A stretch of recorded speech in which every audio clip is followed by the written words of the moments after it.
बेटा आज की क्लास में हम लोग स्टार्ट करने जा रहे हैं अपने अकाउंटेंसी 12th का चैप्टर नंबर 7 जिसका नाम है डेथ ऑफ अ पार्टनर। देखिए बेटा अकाउंटिंग पॉइंट ऑफ व्यू से अगर हम लोग बात करें तो डेथ ऑफ अ पार्टनर बिल्कुल same retirement of a partner की तरह ही है। रीजन बिंग बेटा देखो रिटायरमेंट ऑफ पार्टनर में भी क्या हो रहा था, एक पार्टनर हमारी फर्म को छोड़कर जा रहा था बट इंटेंशनली, ठीक है, वो प्लान था, ठीक है, हमने प्लान किया कि कब उस पार्टनर को रिटायर करना है। डेथ में भी यही होता है, एक पार्टनर हमारी फर्म को छोड़कर चला जाता है बट यहां पर डिफरेंस क्या है, रिटायरमेंट प्लान था और डेथ अनप्लान्ड होता है बेटा, ठीक है। तो पहला डिफरेंस रिटायरमेंट और डेथ में यही है कि जो रिटायरमेंट है बेटा वो प्लान्ड होता है और जो डेथ है बेटा वो अनप्लान्ड होता है। दूसरा डिफरेंस अगर आप बात करें रिटायरमेंट और डेथ में, जब हमने रिटायरिंग पार्टनर का कैपिटल अकाउंट बनाया तो उसका जो भी बैलेंस था, चाहे वो हमने पे किया बेटा, चाहे वो उसके लोन में ट्रांसफर किया, तो हमने वो रिटायरिंग पार्टनर के नाम पर ही उसको बैलेंस किया था। But in case of death हम लोग ऐसा नहीं कर सकते। मान लीजिए हमें उसको पे करना है तो उसको तो हम पे नहीं कर सकते, वो तो ऊपर चला गया है, तो हमें भी क्या करना पड़ेगा, फिर तो पे करने के लिए हमें ऊपर जाना पड़ेगा। तो यहां पर हम लोगों को एक नया अकाउंट क्रिएट करना पड़ता है बेटा, जो होगा जिस पार्टनर की डेथ हुई है, ठीक है, उसको हम कहते हैं डिसीज पार्टनर। जैसे कि एक एग्जांपल ले लेते हैं बेटा, ए बी सी पार्टनर है, अगर बी की डेथ हो गई है, बी पार्टनर की डेथ हुई है तो B is called deceased partner. जिस पार्टनर की डेथ हुई है ये हमारे फर्म के लिए डिसीज पार्टनर है। और जब हम इसके अकाउंट को सेटल्ड करेंगे, क्योंकि जिस डेट पे उसकी डेथ हुई है उसका कुछ पैसा हमारी फर्म में लगा होगा, तो यहां पर हम बी के नाम से वो सेटल नहीं कर सकते, हमें यहां पे बनाना पड़ता है बेटा बी एग्जीक्यूटर अकाउंट, ठीक है, जो कि बी के लीगल रिप्रेजेंटेटिव है, बी के लीगल हेयर है, ठीक है, जिसको बी की डेथ के बाद, ठीक है, उसका अमाउंट मिलेगा। तो ये दो बहुत बड़े डिफरेंस होते हैं बेटा रिटायरमेंट और डेथ में, और इसी वजह से रिटायरमेंट और डेथ में थोड़ा सा अकाउंटिंग ट्रीटमेंट जब हम करते हैं डिफरेंस आ जाता है, ठीक है। तो आज की क्लास में हमें यही सीखना है कि डेथ में रिटायरमेंट से क्या अलग हमें ट्रीट करना है, ठीक है बेटा। तो स्टार्ट करते हैं आज की अपनी क्लास।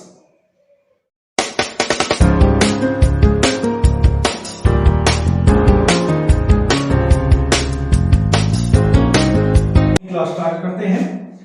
मान लीजिए तीन पार्टनर हैं ए बी और सी, ठीक है, बी की डेथ हो जाती है बेटा 30 सितंबर को, जबकि इनकी बुक्स क्लोज होती थी, इनका जो अकाउंटिंग ईयर क्लोज होता था बेटा वो होता था 31 मार्च को। तो यहां पर जब बी की डेथ होगी बेटा तो फर्म को बी के अकाउंट को सेटल करना पड़ेगा। इसका मतलब है कि बी का जितना भी पैसा हमारी फर्म में उस डेट तक लगा है उसका हमें कैलकुलेशन करना पड़ेगा, और बी के लीगल जो हेयर है, लीगल जो रिप्रेजेंटेटिव है, उसको वो अमाउंट में पे करना पड़ेगा। तो यहाँ पे बेटा उस डेट पे 30 सितंबर पे हम बी को क्या क्या देंगे समझिए। सबसे पहले उसका कैपिटल अकाउंट में बैलेंस, बी का जो कैपिटल अकाउंट में बैलेंस है वो हमें पे करना पड़ेगा। दूसरा हमें पे करना पड़ेगा बेटा एक्यूमुलेटेड प्रॉफिट या रिजर्व में उसका शेयर अगर कोई है तो हमारे पास। तीसरा एक्यूमुलेटेड लॉस अगर कोई फर्म का है तो उसको भी ये बियर करेगा उस डेट तक। इसके अलावा हमें करना पड़ेगा बेटा ट्रीटमेंट ऑफ गुडविल,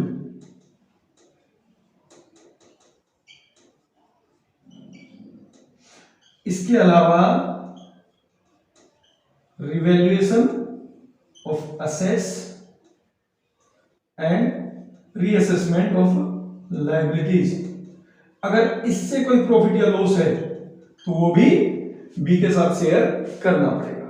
अब इनके लिए हम अकाउंटिंग ट्रीटमेंट क्या करते हैं, देखिए पहला जो हमारा ट्रीटमेंट है ये वही है, कैलकुलेशन ऑफ म्यू रेशो और गेनिंग रेशो में कैलकुलेट करना पड़ेगा बेटा।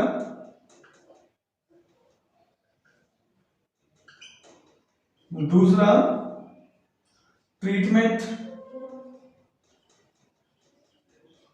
ऑफ एक्यूमुलेटेड प्रॉफिट या लॉस, ये करना पड़ेगा। तीसरा ट्रीटमेंट ऑफ गुडविल, हमें ये भी करना पड़ेगा। इसके अलावा ट्रीटमेंट ऑफ प्रॉफिट और लॉस ऑन रिवैल्यूएशन, ये सब भी हमें करना पड़ेगा। अब अगर देखें तो ये कह लो या फिर बेटा ये कह लो, ये सब तो सेम ही तो है जो हम लोगों ने रिटायरमेंट में किया। तो यहाँ पे डिफरेंस क्या है, मैं बार बार बोल रहा हूं कि थोड़ा सा डिफरेंस है, तो यहाँ पे डिफरेंस तो मैंने कुछ बताया ही नहीं। अब देखिए जब पार्टनर रिटायर होगा, ये सारी चीजें क्या हैं, ये सारी चीजें तो उनको मिलनी है पार्टनर को, डिसीज पार्टनर को, बी को। बट यहां पर इसके अलावा बी ने जो 30 सितंबर तक करंट ईयर में काम किया है, तो उस करंट ईयर में जो उसके प्रॉफिट या लॉस बनेगा फर्म का, उसमें भी इसको हिस्सा मिलना चाहिए। तो जो एक चीज और हम देंगे, शेयर ऑफ प्रॉफिट या loss for the current year, वो भी इसको मिलेगा बेटा, ठीक है। वो रिटायरमेंट में नॉर्मली नहीं होता था अनटिल अनलेस अगर रिटायरमेंट 31 ऑफ मार्च को, यानी at the end of the accounting year, ठीक है, वो हमने नहीं सीखा था। वहां पे मोरल ऑफ द स्टोरी ये है। अब इसके लिए हमें यहां पे कैलकुलेट करना पड़ेगा करंट ईयर प्रॉफिट या फिर लॉस, ठीक है बेटा। तो इनमें से ये हमने लास्ट क्लास में सीख लिया था, रिटायरमेंट में ये भी सीख लिया हमने, ये भी सीख लिया और ये भी सीख लिया। अब हमें ये सीखने की आवश्यकता है बेटा, ठीक है। इसके अलावा एक और क्या मिल सकता है बेटा, करंट ईयर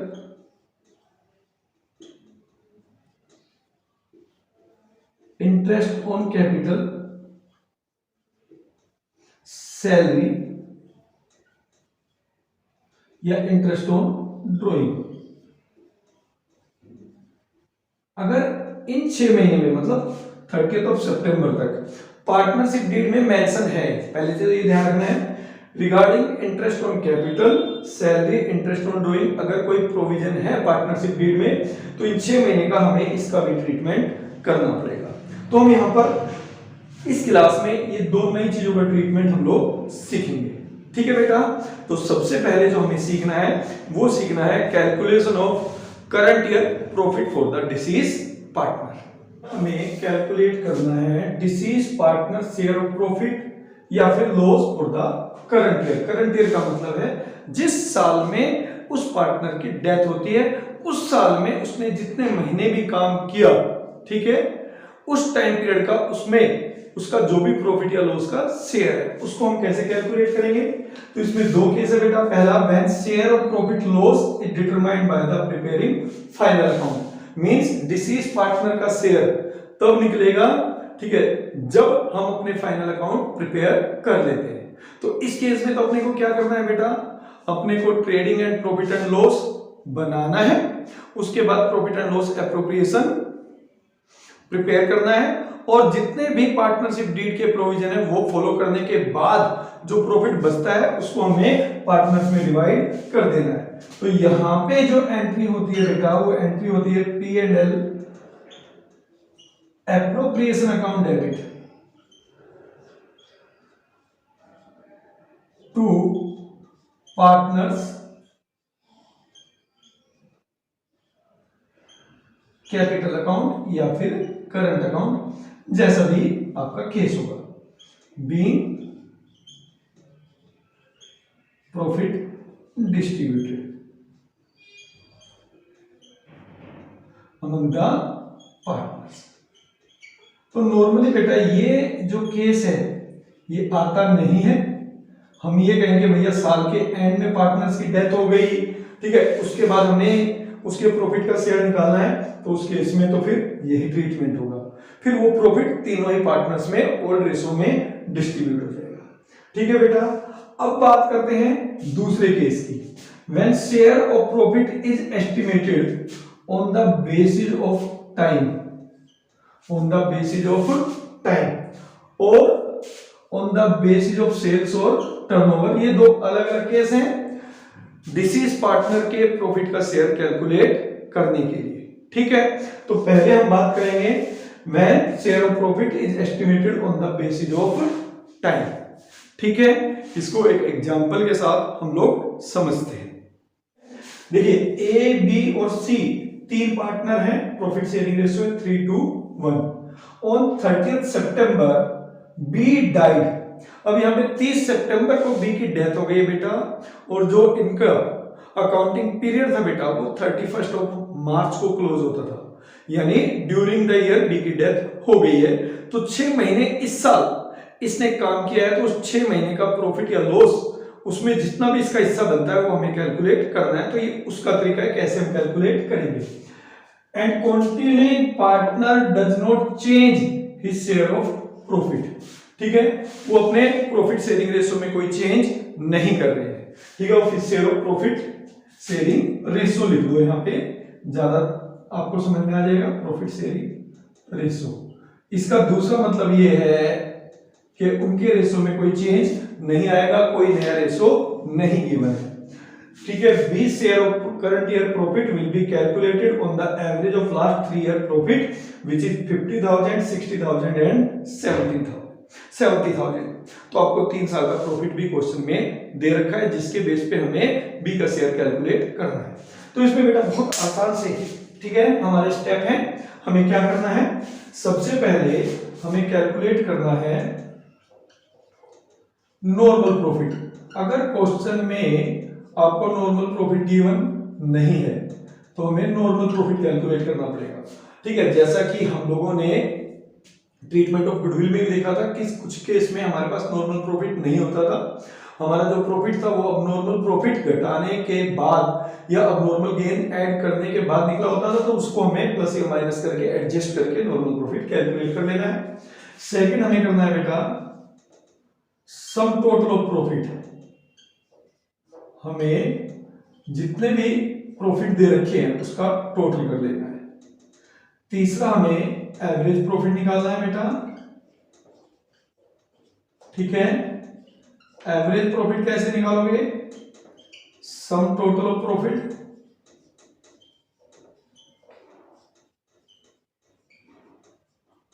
अपॉन में नंबर ऑफ ईयर्स। ठीक है बेटा, और उसके बाद हमें उसका शेयर निकाल देना है, डिसीज पार्टनर शेयर्स। तो ये इसके स्टेप है, बड़े आसान से स्टेप है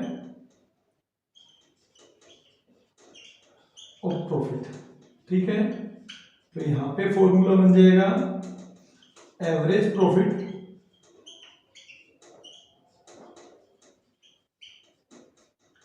into number of month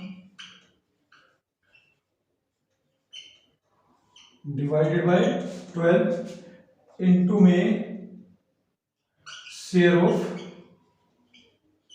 profit share of deceased partner. मतलब जैसे यहां पर बी की डेथ हुई है, ठीक है, तो बी का शेयर निकालने का फॉर्मूला बन जाएगा एवरेज प्रॉफिट इनटू में 6/12 इनटू में 2/6। चलिए कैलकुलेट करके देख लेते हैं। तो यहाँ पे पहले स्टेप की ऐसा कोई आवश्यकता नहीं है क्योंकि हमारे पास नॉर्मल प्रॉफिट ही गिवन है। ठीक है, इसमें ऐसा कुछ भी मेंशन नहीं है।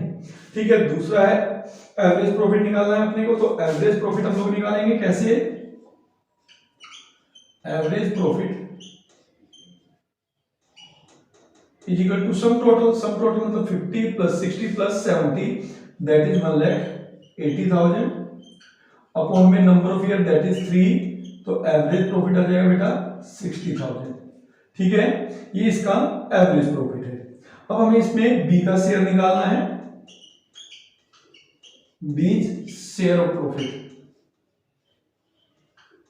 ठीक है, उसके लिए मैंने फॉर्मूला बताया आपको, एवरेज प्रॉफिट इनटू में number of months divided by 12 into share of this is partner. तो ये बन जाएगा बेटा एवरेज प्रॉफिट आपका 60,000 इनटू में नंबर ऑफ मंथ 6/12 जिसके लिए इसने काम किया। ठीक है, इनटू में 2/6, राइट। तो यहां पे बेटा ये अल्टीमेट आ जाएगा आपका 10,000, यानी बी का जो शेयर बनेगा 6 मंथ के प्रॉफिट में वो बनेगा बेटा इस मेथड के अकॉर्डिंगली 10,000।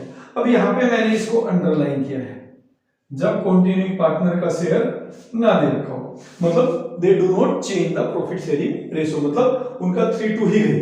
ठीक है, तो यहां पे हमारी एंट्री अलग होती है। हम लोग क्या एंट्री करेंगे इस केस में बेटा, इस केस में एंट्री होती है P&L सस्पेंस अकाउंट डेबिट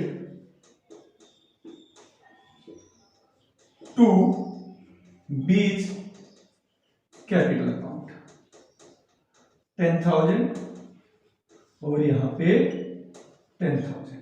ठीक है, being B's share of profit transfer.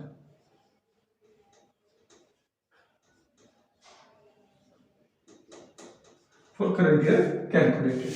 तो यहां पर मैंने इसको अंडरलाइन इसलिए किया है क्योंकि जब जो कंटिन्यूइंग पार्टनर है वो अपने प्रॉफिट शेयरिंग रेशियो को चेंज ना करें तब ये एंट्री होती है। बट इन केस अगर प्रॉफिट शेयरिंग रेशियो चेंज हो जाए तो फिर बेटा हमारी एंट्री में भी चेंज आ जाएगा। मैं इसको हटा रहा हूं, आप स्क्रीनशॉट ले लीजिए। अगर यहीं पे सेम क्वेश्चन है, हमने बी का शेयर निकाल भी लिया है, ठीक है, बट आपको न्यू प्रॉफिट शेयरिंग रेशियो दे रखे किसके, कंटिन्यूइंग पार्टनर के। इफ कंटिन्यूइंग पार्टनर्स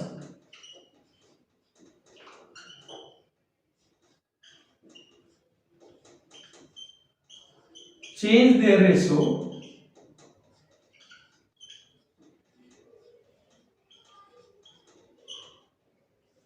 तो जो हमारी जर्नल एंट्री पास होती है बेटा वो अमाउंट तो 10,000 ही निकलेगा, बट हमारी एंट्री में चेंज आ जाता है और वहां पे आएगा बेटा gaining partner capital account debit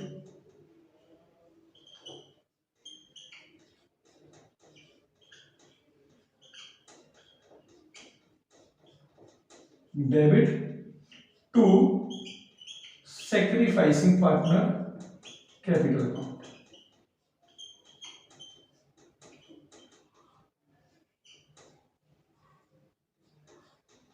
ठीक है, अगर मैं इसी को एक एग्जांपल की हेल्प से करूं, मान लीजिए जो बी का शेयर है वो ए और सी इक्वल इक्वल ले लेते हैं। ठीक है, तो यहां पर जो एंट्री हमारे पास होगी वो एंट्री होगी बेटा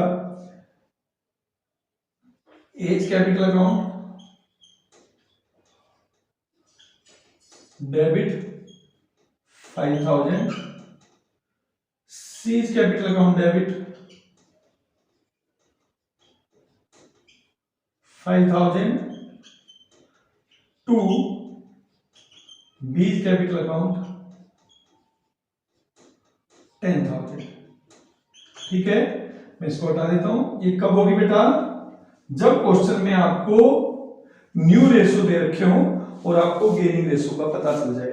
यहां पर मैं मान कर चल रहा हूं कि जो गेन किया है ए और सी ने, वो गेन किस रेशियो में किया है, 1:1 में। तो ए और सी बी को 1:1 की रेशियो में ही उसके प्रॉफिट का शेयर देंगे। ठीक है, तो यहां पे आप इसकी नरेशन लिख देंगे। क्लियर है, तो यहां पे दो केस हैं। ठीक है, अगर कंटिन्यूइंग पार्टनर अपने ओल्ड रेशियो में ही प्रॉफिट शेयर करें तब आपको P&L suspense account debit to deceased partner capital account entry करना है, और अगर उनका रेशो चेंज हो रहा है तो आपको सबसे पहले कैलकुलेट करना पड़ेगा गेनिंग रेशो कि किस पार्टनर ने कितना गेन किया है, और यहाँ पर एंट्री आपकी चेंज हो जाएगी gaining partner capital account debit to sacrificing partners capital account. जैसे मैंने इस एग्जांपल में दिया है कि ए और सी ने बी का शेयर जो गेन किया था इक्वल किया था, तो 10,000 जो पे किया जाएगा, ए 5,000 देगा, सी 5,000 देगा और बी का कैपिटल 10,000 से क्रेडिट हो जाएगा। ठीक है बेटा, इसके बाद हम करते हैं इसका अगला केस। बेटा ये है अपना next case, when deceased partner share of profit is calculated on the basis of sales या टर्नओवर। तो इस केस में बेटा आपको क्या गिवन होगा? देखो इस केस में आपको एक तो ये बताया होगा कि जिसकी डेथ हुई है उस पार्टनर की डेथ कब हुई है, करंट ईयर में, और उस टाइम पीरियड में फर्म ने कितनी सेल्स की है। यानी अगर आपकी डेथ हुई है, जैसे इस क्वेश्चन में हम बात करें ए बी सी तीन पार्टनर्स हैं 3 to 1 में लिखा है बी डाइड ऑन 30 सितंबर 2021। आपको बताया जाएगा कि बी की डेथ 20 सितंबर 2021 को हुई है। ठीक है, तो यहाँ पे आपको ये भी गिवन होगा क्वेश्चन में कि इस टाइम पीरियड में फर्म की टोटल सेल्स कितनी रही है करंट ईयर के लिए। तो यहाँ गिवन है, देखो बेटा कि करंट ईयर की सेल्स है 6 लाख, और इस 6 लाख पे हमें जो प्रॉफिट निकालना है उसके प्रॉफिट के लिए हमें जो पिछले साल का हमारा सेल्स और प्रॉफिट का रेशियो है उसी को बेस मानकर करंट ईयर का प्रॉफिट कैलकुलेट करना है। तो इसमें बहुत सिंपल सा फॉर्मूला होता है बेटा, करंट ईयर प्रॉफिट कैसे कैलकुलेट करोगे? Current year profit of firm निकाल लेते हैं पहले, is equal to base year profit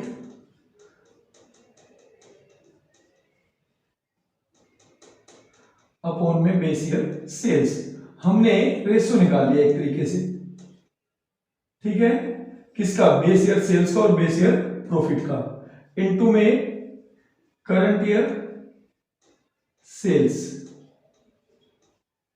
पहला स्टेप आप ये कर लें, और उसके बाद डिसीज पार्टनर शेयर निकाल लें,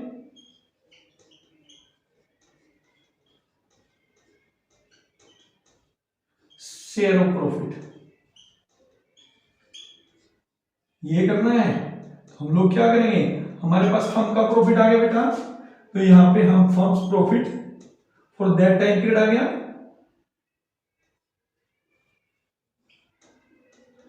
इनटू में डिसीज पार्टनर्स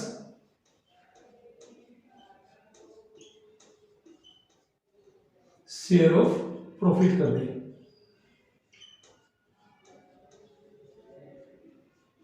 ठीक है, अब यहां पे अगर इसी क्वेश्चन की हम बात करें तो ये कैसे निकलेगा बेटा? देखो 2 लाख अपॉन में 10 लाख इनटू में 6 लाख, तो ये हमारी फर्म का प्रॉफिट आ जाएगा बेटा। यहां पे 5 और यहां पे आ जाएगा 1,20,000,